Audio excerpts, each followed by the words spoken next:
Hello everyone, it's Old Guardian here. Well, now we have seen the games at Hearthstone World Championship and yeah, there's quite a lot of lethality in this game. There's just poo poo poo and poof, heroes explode and stuff like that happens. Also, the ladder has somewhat adjusted to the latest meta, and we're seeing that the ladder tyrant right now is Death Rattle Rogue. So in this video I want to talk a little bit about what I would hope that Blizzard would do to balance this game, because obviously we knew that they wouldn't do a balance patch right before Worlds, but now after Worlds everything is open. There's room for balance patch next week before Christmas, or then in January, depending on whether Blizzard can fit it in right now or not. Anyway, if balance patch were to drop today, this is what I would do for a balance patch. First of all, we have Death Rattle Rogue. Death Rattle Rogue, I don't think there are a lot of very oppressive decks in the game right now, but there are a lot of decks that can just end games and make a lot of non-games, and that's still bad. So Death Rattle Rogue definitely is one of those, and Death Rattle Rogue really was enabled by the addition of Scourge Illusionist to the game, together with the older card Sketchy Information. So now Sketchy Information draws the Death Rattle of Scourge Illusionist, and boom boom boom, you can have so many really cheap minions in your hand. But this, I would prefer to break this combo.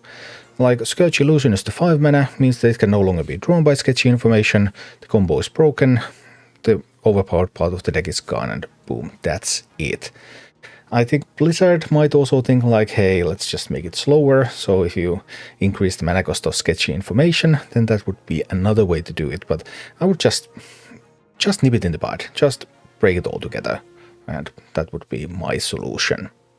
Then we have the issue with Astalor. I already made a meme picture of like Astalor being the new Sardenatrius already after the pre-release, because it was so obvious, and it's becoming more and more obvious to everybody as we get more games in. And Astalor the Flamebringer. Battlecry deal 8 damage random split between all enemies, Mana Thirst deal 8 more, and that 8 is actually added to the Battlecry, so the Battlecry is to deal 16 damage.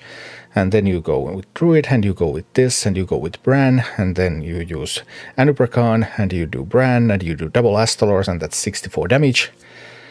Boom. I don't like that. I don't even like the regular just Branning this once for 32 damage that much.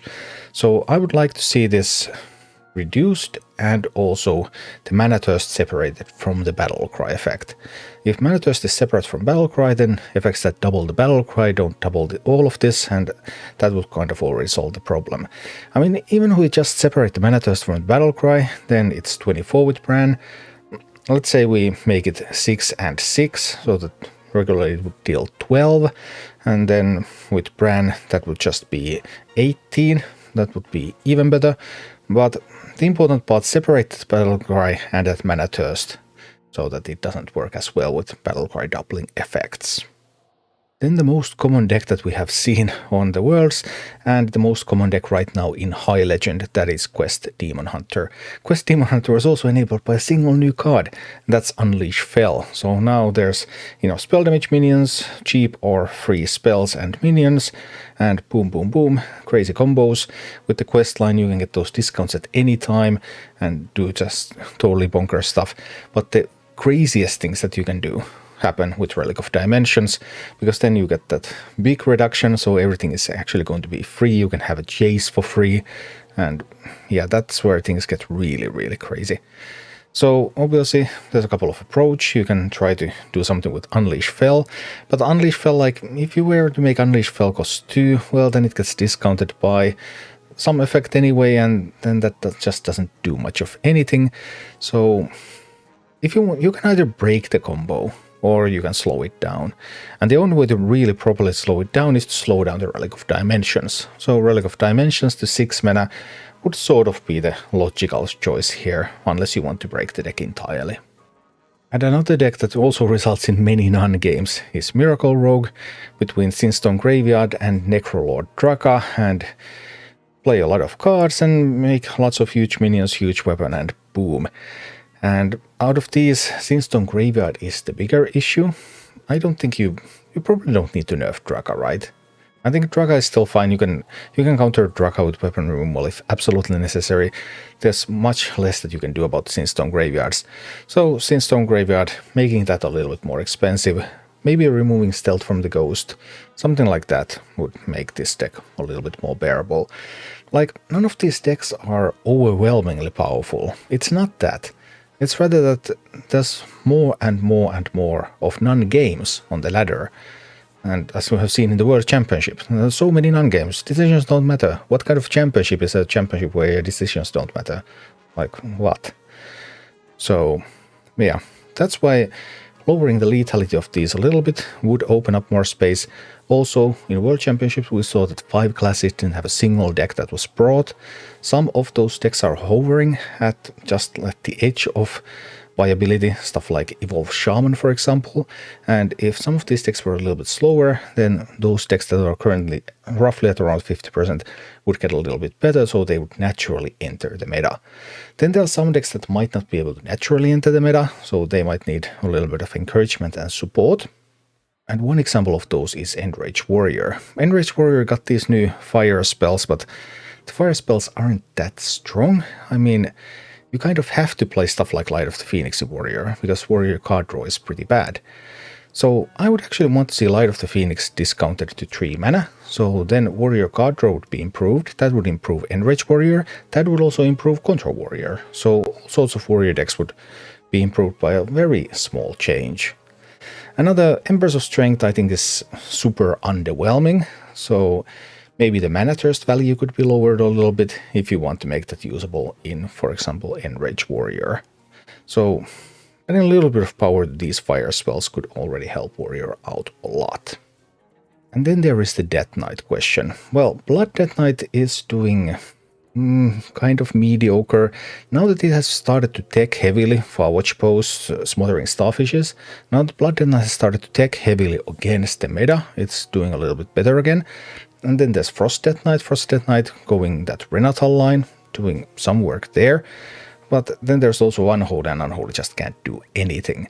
And the big problem with Unholy is that Unholy is a token deck, fairly aggressive deck, and it wants to do a lot of undead, and there's no good undead 1-drops. Well, I guess there's the one that gives you a corpse, the 1/3, but that's not enough. So the other undead 1-drops, Banshee, Arms Dealer, Skeletal Sidekick. I would really, really want to see at least one of these, maybe even 2 of these changed. So let's say Arms Dealer to 1/3 stats, so that you can actually play it on 1. Banshee, how about Banshee to 2/2 stats, so that you can actually play it on 1. Those would be a big deal, and they would enable Unholy Death Knight, they would enable stuff like Swarm Shaman, so that would actually fix multiple things. They might even enable that kind of undead aggro druid instead of the current nature aggro druid. So just giving undead a little bit more power on 1 mana would already help fix multiple archetypes. And if after that you also still want to see Unholy get a little bit of more boost, then Graveyard Shift would be the card that I would change. Graveyard Shift down to 2 mana, summon 2 1/1 zombies with Reborn. Then we have this Arms Dealer into Graveyard Shift, for example. Unholy would just look completely different, as it would get on the board and it would actually start to fight. And I think that would be the way to solve multiple issues with Death Knight and with other Swarm decks, and give aggro more options. And basically, those are the balance changes that I would like to see. Take away a little bit of the lethality of the biggest high roll decks that result in a bunch of non-games, and then add a little bit of power to some of the weakest archetypes, and yeah, then that would make Hearthstone a better game.